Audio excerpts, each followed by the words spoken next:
আমি 10 লক্ষ চাকরি দেবো, আমি এই দেবো, আমি ওই দেবো। তোমরা গ্রাজুয়েশন করে বসে আছো, যাও তোমার জব করো, তোমরা এই করো ওই করো, অন্য রাজ্যে জব করো, ব্যাস হয়ে গেল শিক্ষা। মানে শেষ এখানে হয়ে গেল উন্নয়ন। ধর্ম থেকে চলো, আমি টাকা দিব, এই দেবো, আমি ডিম ভাত খাওয়াবো। আমরা 1,63,970টা চাকরি দিয়েছি শুধু শিক্ষক শিক্ষিকা। আমি এই করব ওই করব, এবং সেখানে লাস্টে হয়ে গেল পশ্চিমবঙ্গের অন্যান্য এটা তৈরি, প্রত্যেকটা শিক্ষা ব্যবস্থা উন্নত এবং সবকিছু হয়ে গেল, সবাই চাকরি পেয়ে গেল, সবার জীবন সেরে গেল। এটা হচ্ছে এখানকার উন্নয়ন। কতজনকে চাকরি দিয়েছি আমরা তাহলে? 1,69,00,970। নাম্বারটা বলুন। এই ঘটনার সূত্রপাত হচ্ছে 2016 সালে। তখন পশ্চিমবঙ্গ স্কুল সার্ভিস কমিশন এর অধীনে নিয়োগ চলছিল গ্রুপ সি এবং ডি পোস্টে। তবে নিয়োগের পিছনে চলছিল একটা বড়সড় মামলা। সেটা আপনারা অবশ্যই বুঝতে পেরেছেন কি, সেটা হচ্ছে র্যাঙ্ক বদল, জাল মার্কশিট ও যেখানে চলে আসে চাঁদা দেওয়ার ব্যাপারটা। আমার কিন্তু চাঁদা দাও 10 লাখ, আমি তোমাদেরকে চাকরি দেবো। প্রায় 7,753 জন বেআইনিভাবে নিয়োগ করা হয়েছে, এমনটাই প্রশ্ন উঠে আসে। যারা পরীক্ষা দিয়েছিল মেধা তালিকায়, যারা অ্যাকচুয়ালি মেধা তালিকায় তাদের নাম এসেছিল, তাদেরকে সেখান থেকে বাদ দেওয়া। 2018 সাল থেকে শুরু হয় মামলা। একের পর এক অভিযোগ জমা পড়ে আমাদের এই হাইকোর্টে, এবং 2022 সালে আদালত জানায় এটা কেবলমাত্র প্রশাসনিক ব্যর্থতা নয়, সেখানে রয়েছে একটি ইনস্টিটিউশনাল ফ্রড। 2025 সালে 3 এপ্রিল সুপ্রিম কোর্ট রায় দেয়, হ্যাঁ এই 2025 সালে 3 এপ্রিল সুপ্রিম কোর্ট রায় দেয়, এবং 2016 সালে সব থেকে বড় এনএসসি যে স্ক্যাম ছিল সেটাকে পুরোভাবে একদম আদালত পুরো বাতিল করে দেয়। ম্যানিপুলেটেড, ফ্রডলেট এবং ইলিগাল বলে এদেরকে পুরো ঘোষণা করা হয়। এই ছিল দেশের অন্যতম সব থেকে বড় একটা স্ক্যাম, যেখানে বলে এসএসসি স্ক্যাম, যেখানে দেশের এক বহু সংখ্যক সরকারি চাকরি বাতিল করা হয়। একটা মেইন পয়েন্ট, যেখানে রাজ্য সরকার সব থেকে বড় ভুল করে, এটা হচ্ছে কি আপনাদের জানা দরকার করে অ্যাকচুয়ালি পড়াশোনা করেন বা ঠিকঠাক ভাবে ভালো করে তারা শিক্ষিত জীবন গড়ে তুলতে চান, কিন্তু সেখানে একটা রাজ্য সরকার একটা বড় সড় সিদ্ধান্ত নিয়ে যান হাইকোর্টের কাছে, সেখানে তাকে একচোট দেওয়া হয়। সেটা আপনাদের আমি বলছি। রাজ্য সরকার WBSSC 3 সেমি 2025 নিয়োগ বিজ্ঞপ্তি প্রকাশ করে 35,726টি জনের পদ নিয়োগ করা হবে নতুন করে, কিন্তু 7 জুলাই 2025 কলকাতা হাইকোর্ট নির্দেশ দেয় যে পেইন্টেড আপনারা দোষী, তারা কোনোভাবে এই প্রতিক্রিয়ায় বা এই পরীক্ষায় তারা অংশগ্রহণ করতে পারবে না। কিন্তু এখানে রাজ্য সরকার কি করে, WBSSC রাজ্য সরকার যেখানে একটি রায়ের বিরুদ্ধে আপিল করেন 11 জুলাই হাইকোর্টে, কিন্তু হাইকোর্ট সেটাকে পুরোপুরি খারিজ করে দিলে। ভাবুন, নিজেদের ভোট বাঁধানোর জন্য তারা কত কিছু না করতে পারে।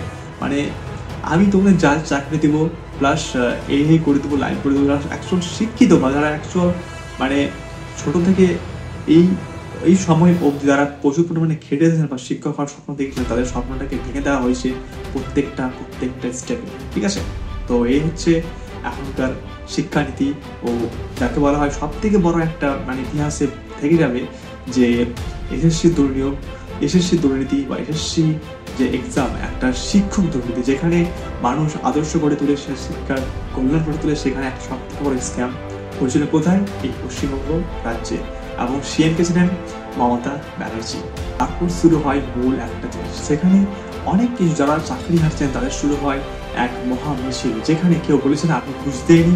সেখানে হয়তো শিক্ষিতরা ছিল ও অশিক্ষিতরা দুজনে মিলে হয়তো কারো হয়তো ঠিক বা কারো বা নির্ভুল, বা সেখানে হয়তো কেউ সে ভুল করেও সে মিছিলে নেমেছে।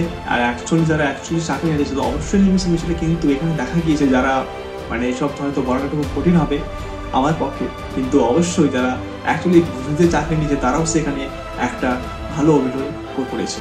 এবং হাইকোর্টে জানিয়েছিল যে গ্রুপ সি-ডি এর ভাতা বন্ধ করে দিয়েছে।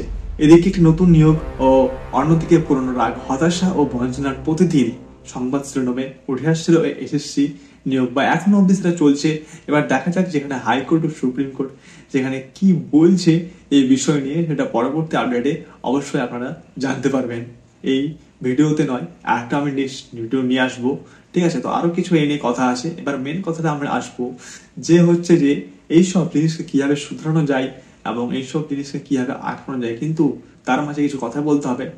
যা হচ্ছে যে এখানে কিছু চ্যালেঞ্জিং কিছু জিনিস আছে, যা হচ্ছে আপনাদের শুধু সরকারের ভরসা থাকলে হবে না, এবং যদি আপনারা পাচ্ছেন যে না এখন আপনারা চাকরি আমাদের হারিয়েছে, আমরা কি করব? অবশ্যই আপনারা কিছু করতে পারবেন, নিজেরাও চেষ্টা করুন, অবশ্যই পারবেন, ঠিক আছে? কিন্তু তার আগে আমি আপনাদের বলে দিই এই 7টি স্টেপ আপনারা কি করবেন।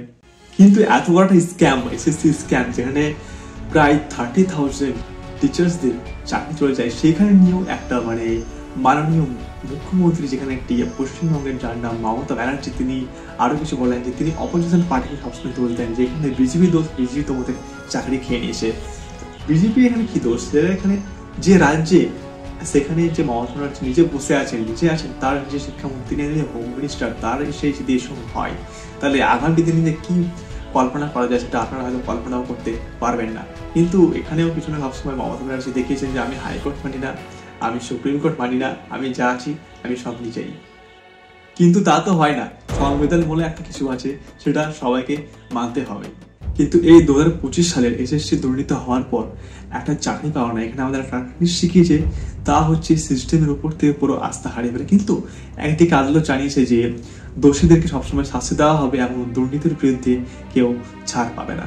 কিন্তু এই কেলেঙ্কারি এখানে শেষ হয়নি, কিন্তু এর গ্যারান্টি কে নেবে? এই গ্যারান্টি কে নেবে এবং কাছে কে এসে বলবে যে এই নির্দিষ্ট টাইম মতো যে এসব ঠিক হবে বা পরবর্তীতে হবে না, তার গ্যারান্টি কে নেবে? এদিকে রাজ্য সরকার, না এদিকে নেবে সুপ্রিম কোর্ট, হাইকোর্ট? অবশ্যই সুপ্রিম কোর্ট বা হাইকোর্ট বা সংবিধানে এমন কিছু আইন তৈরি করতে হবে যেটা সবাইকে মানতে হবে, প্রত্যেকটা মানুষকে মানতে হবে। এমনকি সিএম, আমাদের পশ্চিমবঙ্গের মাননীয় মুখ্যমন্ত্রী মমতা ব্যানার্জিকেও সেই জিনিসটা মানতে হবে যে অবশ্যই আমার উপরে কেউ আছে, তা হচ্ছে সুপ্রিম কোর্ট, হাইকোর্ট। তাদের যে রায় ছাড়া আমি কিছু করতে পারবো না, এবং যেখানে এদেরকে দোষীদেরকে সম্পূর্ণভাবে খুঁজে বের করতে সাহায্য করতে হবে আমাদের এই পুলিশ প্রশাসন এবং প্রত্যেকটা ডিপার্টমেন্ট, যেখানে সব কারণে তদন্ত হচ্ছে বা তদন্ত চলেছে, তাদেরকে আরো স্ট্রিক্টলি একটা মানে কারবাই বা এর থেকে বড় একটা পদক্ষেপ ভালোভাবে নিতে হবে।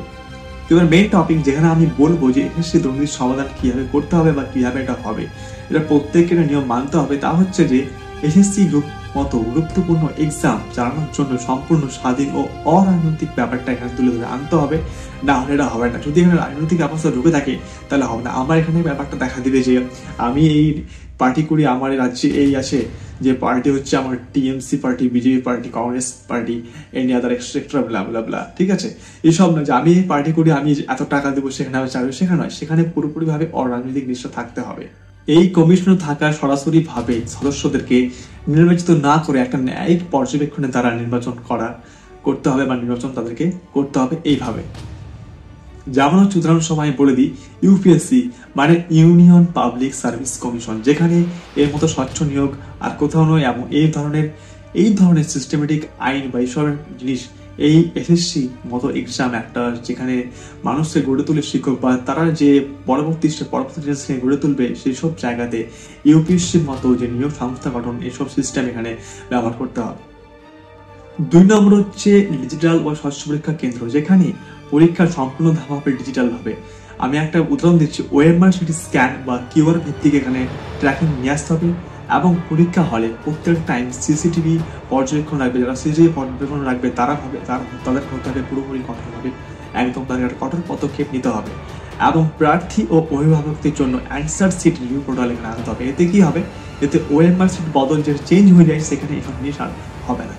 3 নম্বর মেইন পয়েন্ট হচ্ছে ফাস্ট ট্র্যাক বিচার ও দোষীদের কড়া শাস্তি, যেখানে এইসব দুর্নীতি যারা জড়িত তাদেরকে ধরে 6 মাসের মধ্যে শাস্তি দিতে হবে। একটা দৃষ্টান্তমূলক শাস্তি না দিলে এই ধরনের ব্যাপার চলতে থাকবে। যেমন আইপিসি 420 প্রতারণা একটা কেস যেখানে আছে, যার দ্বারা প্রয়োগ করা হয় প্রতারণার দেশে, এবং দুর্নীতি প্রতিরোধ আইন 1988 আর তথ্য প্রযুক্তি আইন ডেটা ম্যানিপুলেশন বা প্রয়োগ করা যদি সব এসএসসি দুর্নীতিতে দৃষ্টান্তমূলক শাস্তি যদি না হয়, তাহলে এইসব ধরনের জিনিস আগেও হতে থাকবে, যেটা আপনারা সেই কবে থেকে দেখে আসছেন।